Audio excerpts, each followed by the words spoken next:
Hello everybody. So today we are going to talk about axilla. That is a really very important topic of the first year anatomy syllabus. So axilla को armpit भी कहा जाता है. Axilla is also known as armpit and it is a pyramidal space. It is not a pyramid but we assume it as a pyramid just for better understanding. So अगर हम उसको pyramid सोचते हैं, जैसे ही हम हमारे दिमाग में पिरामिड वर्ड लाते हैं, हमको डायरेक्टली यही लगता है कि पिरामिड में क्या होगा, एक टिप पोर्शन होगा और एक ब्रॉड पोर्शन होगा. और टिप पोर्शन को हम लोग एनाटॉमी या बायोलॉजी की लैंग्वेज में बोलते हैं एपेक्स. इसके अंदर ये एक पिरामिड है, इसके अंदर एक एपेक्स होगा. हम सिर्फ इसको एज्यूम कर रहे हैं कि एक्सिला एक पिरामिडल स्पेस है. इसमें अंदर एक टिप पोर्शन होगा जिसको हम लोग एपेक्स बोलते हैं और एक ब्रॉड पोर्शन होगा जिसको हम लोग बोलते हैं बेस. एपेक्स के अंदर हमको दो चीज़ें तो क्लियरली कंफर्म है कि उसके अंदर एक एपेक्स भी होगा और एक बेस भी डेफिनेटली होगा. और उसके अंदर हमें मिलेंगी 4 वॉल्स. अब हमको 3 तो दिखाई दे रही हैं, 1, 2 एंड 3. 4 कैसे होंगी? तो फर्स्ट हम लोग ये वाली देख लेते हैं. अब ये क्या है? फ्रंट साइड पे है. एंटेरियर मींस फ्रंट साइड पे. और फ्रंट साइड के लिए एक टर्मिनोलॉजी यूज़ की जाती है बायोलॉजी में जिसको बोलते हैं एंटेरियर. एंटेरियर का मतलब होता है फ्रंट साइड.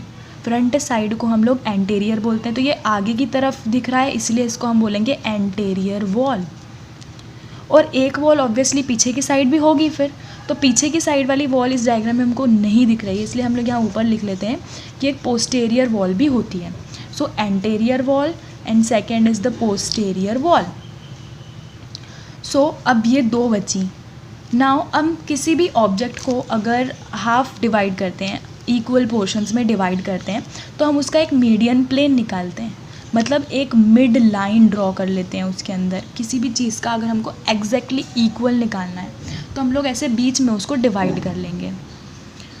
ये जो है इसको बोलते हैं हम लोग median plane. Median plane 2 parts में इक्वली डिवाइड कर देता है. इस लाइन से जो भी या मिड पॉइंट से जो भी पास होता है उसको हम लोग बोलते हैं मेडियल और जो दूर होता है उसको हम बोलते हैं लेटरल. ये वाली जो है ये मीडियन प्लेन से पास में है इसलिए हम इसको बोलेंगे मेडियल वॉल. और ये दूर है इसीलिए हम इसको बोलेंगे lateral wall. This is really clear कि एक एक्सिला में या एक्सिलरी पिरामिड में एक एपेक्स होता है, बेस होता है और 4 वॉल्स होती हैं. The 4 walls consist of anterior wall जो फ्रंट साइड में होती है. Obviously anterior means front.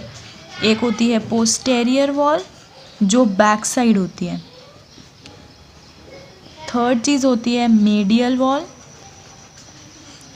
जो मेडियल ही होगी, मेडियल साइड पे मिलेगी close to the median plane. और एक होगी लेटरल जो मीडियन प्लेन से दूर मिलेगी. ये जितनी भी चीज़ें हैं ये सारी हैं बाउंड्रीज ऑफ एक्सिला. अब हमको इन्हीं बाउंड्रीज़ को थोड़ा डीप में स्टडी करना है एक्सिला को कंप्लीटली समझने के लिए.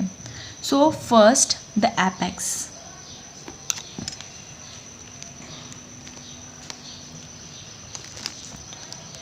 द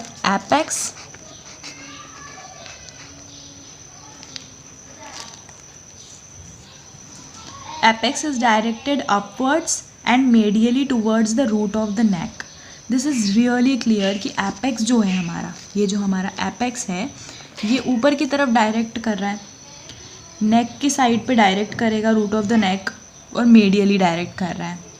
मैंने इसीलिए डायग्राम को थोड़ा सा टिल्टेड बनाया है क्योंकि वो एग्जैक्टली ऐसी ही सिचुएशन में होता है. इस वजह से ये डायरेक्टेड क्या है, मेडियली है और अपवर्ड है. ये बहुत ही ज़्यादा क्लियर है तो इसकी सिचुएशन आप खुद लिख सकते हो. इसकी कुछ बाउंड्रीज़ एपेक्स की भी दी हुई हैं, बाकी किसी चीज़ में ऐसी बाउंड्रीज़ नहीं दी हैं पर एपेक्स की अलग से भी बाउंड्रीज़ दी हुई हैं. इसके एंटेरियरली हमको देखने को मिलता है clavicle, posterior surface of the clavicle. अब ये डायग्राम देखो, ये जो है ये है क्लैविकल, ये है स्कैप्यूला और ये है फर्स्ट रिब। सो इस डायग्राम से हमको एपेक्स की बाउंड्रीज क्लियरली पता चल जाएंगी। सो एंटेरियरली हमको मिलता है, आगे की तरफ हमें क्या दिख रही है, यहाँ पे क्लैविकल दिख रही है, तो एंटेरियरली हमको मिलती है क्लैविकल।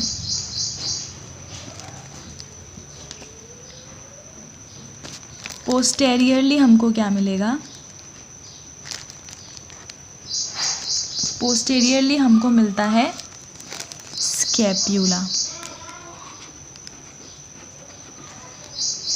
ये डायग्राम से साथ साथ टैली करते जाओ, आगे की तरफ हमें क्लैविकल दिख रही है, सो एंटेरियरली मीन्स फ्रंट में हमको क्लैविकल मिलेगी, और स्कैप्यूला बैक साइड का ही होती है बेसिकली बोन, सो बैक में हमको मिलेगी स्कैप्यूला। अगर आप इसको और ज़्यादा डीप में स्टडी करना चाहते हो तो हमको मिलता है posterior surface of the clavicle, पीछे वाला सरफेस क्लैविकल का मिलता है, और पोस्टेरियरली हमको मिलता है superior border of the scapula, अगर आप ज़्यादा डीप में पढ़ना चाहते हो तो। फिर मेडियली हमको अब एक ही चीज़ दिख रही है, मेडियली हमको क्या मिलेगा, वो एक ही चीज़ हमको दिख रही है यहाँ पर बची हुई, दैट इज़ फर्स्ट रिब। तो हमको मिलती है outer border of first rib. Okay, तो इतना बहुत ही ज़्यादा क्लियर है एपेक्स को लेकर। सो हमें एपेक्स हमने देख लिया है, अब let's move on towards the base of the axilla. हमको सीधे से पता है कि बेस क्या होता है, एपेक्स टिप पोर्शन है और ऊपर की साइड पे मिलता है, और बेस जो है वो ब्रॉड पोर्शन है और वो हमें डाउनवर्ड डायरेक्ट करेगा।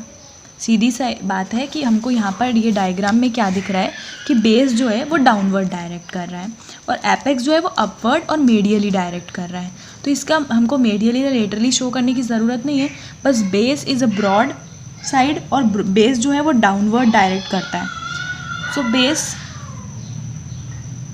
बेस डायरेक्टली किससे फॉर्म होगा, base is formed by mainly किसी भी फेशिया का रूफ जो होता है वो स्किन, सुपरफिशियल फेशिया,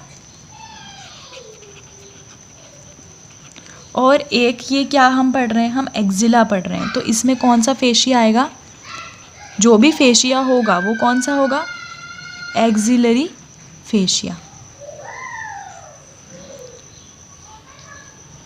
सो हम बेस में तीन चीज़ें पढ़ेंगे, that is skin, superficial fascia and axillary fascia. Axillary fascia इसलिए because we are studying axilla, तो ये बहुत ही ज़्यादा सिंपल सी बात है कि उसमें एक्जिलरी फेशिया तो ज़रूर आएगा। Let's move on towards walls. So the first wall is anterior wall. इस डायग्राम से हमें टैली करना पड़ेगा एंटेरियर वॉल के लिए। सो this is the anterior and this is the posterior side. तो ये जो है दिस इज़ एक्सिलरी आर्टरी, इसीलिए मैं इसको रेड से ड्रॉ कर रही हूँ। This is axillary artery, this is subclavius muscle, clavipectoral fascia,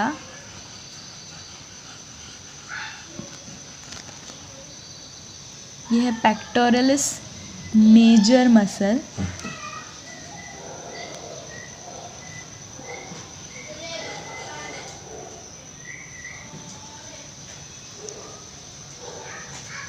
pectoralis minor, subclavius,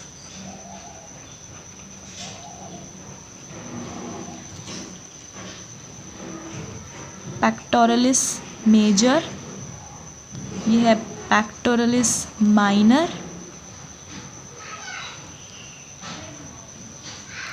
and this is क्लेविपेक्टोरल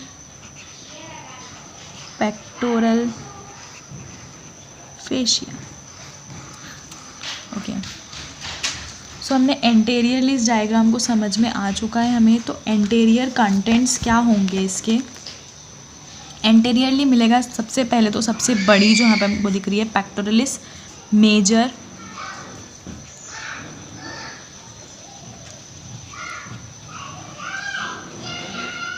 pectoralis major muscle, and the second is pectoralis minor,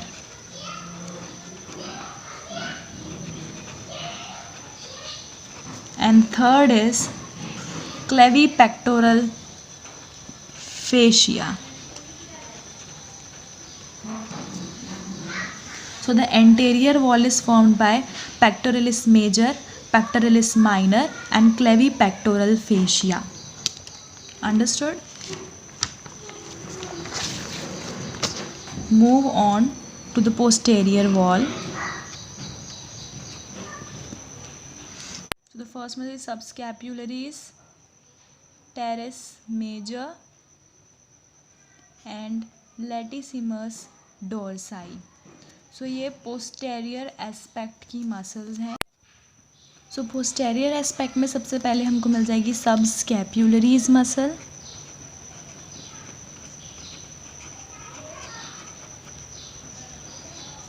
second है teres major,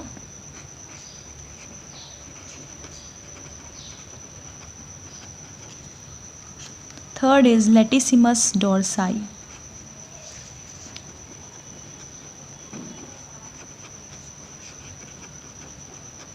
सो ये तीन मसल्स हमको मिल जाती हैं पोस्टेरियर वॉल में. अब आती है मेडियल वॉल.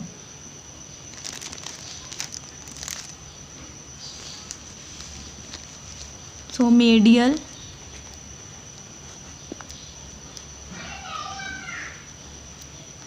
मेडियल वॉल में हमको मिल जाता है. सो द मेडियल वॉल कहाँ पे मिलेगी हमको? मेडियल वॉल मिलेगी हमें मेडियल साइड पे. और मेडियल साइड पे हमें क्या मिलने वाला है? सो सपोज ये हमारा रफ डायग्राम है हमारी बॉडी का. Okay, so this is the median plane. So यहाँ पर हमारा पिरामिड है. सपोज दैट ये हमारा पिरामिड है, एपेक्स, बेस और फिर wall. So this is the medial wall. So medial side पे हमें यहाँ पर क्या मिलेंगे? Obviously the costal cartilages. तो यहाँ पे हमें कौन सी मसल मिलेगी? The intercostal muscles. I hope you are getting it. हमें यहाँ पे कौन सी क्या मिलेगा? Costal cartilage. हमें मेडियल साइड पे क्या मिल रहा था? हमें मिल रहा था कोस्टल कार्टिलेज. हम लोगों ने पहले ही देखा कि हमें मेडियल साइड पे क्या दिख रहा था. तो मेडियल साइड पे हमें मिल रहा था first rib, that is costal cartilage. Medial side पे हमें मिला कोस्टल कार्टिलेज. तो वहाँ पे हमें क्या मिलेगी? Intercostal muscles. क्या मिलेगा? Intercostal muscle. और एक बहुत ही ज़्यादा important muscle, that is serratus anterior. ये इम्पॉर्टेंट इसलिए है क्योंकि ये विंगिंग ऑफ द स्कैप्यूला एक कंडीशन होती है जिसमें लॉन्ग थोरेसिक नर्व का लेजन हो जाता है. इसीलिए ये बहुत ही ज़्यादा इम्पॉर्टेंट होती है सेरेटस एंटेरियर. सो ये हमें लिखना इम्पॉर्टेंट है. अगर आप ये एग्ज़ाम में लिखते हो तो आपका एक इम्प्रेशन अलग ही बनेगा एग्ज़ाम में. So the last is lateral wall. Okay, so lateral side पे हमको क्या मिलेगा? ऑब्वियसली यहाँ हमारा क्या आ रहा है? हैंड आ रहा है. तो यहाँ पर हमें क्या मिलेगी? कौन सी बोन मिलेगी यहाँ पर हमें? That is humerus. कौन सी बोन मिलती है हमें यहाँ पे? ह्यूमरस. तो हमें यहाँ पर क्या दिखेगा? Shaft of the humerus. हमें यहाँ पे ह्यूमरस मिलती है तो हमें नॉर्मली लैटरल वॉल की साइड पे क्या मिल रहा है? Exactly that is the shaft of the humerus. And if you want write a name of the muscle then you can write coracobrachialis. ये मसल भी हमें मिल जाती है लैटरल वॉल की तरफ. So I hope you got it till now. Now let's see the contents. So the contents of the एक्सिलर. अब सीधी सी बात है कि हम कोई भी जगह पढ़ रहे हैं तो उसके कंटेंट्स क्या होंगे. कोई भी मसल है उसको ऑब्वियसली आर्टेरियल सप्लाई मिलेगा, उसको वीनस ड्रेनेज भी होगा, उसका लिम्फेटिक ड्रेनेज भी होगा, उसमें नर्व सप्लाई भी होगा. सो हम अभी पढ़ रहे हैं axilla. What are we studying? That is axilla. तो एक्सिला में हमको कौन सी आर्टरी मिलेगी? That is axillary artery. Easy. हाँ, तो हमें इधर क्या मिलेगा? Axillary artery. This is really really easy.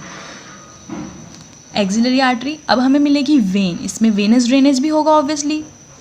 अगर ऑक्सीजनेटेड ब्लड आ रहा है तो डीऑक्सीजनेटेड ब्लड जाएगा भी. सो हमें मिलेगी axillary vein. This is also easy. So the third thing is lymphatic drainage. Lymph भी कहीं पर ड्रेन होगा.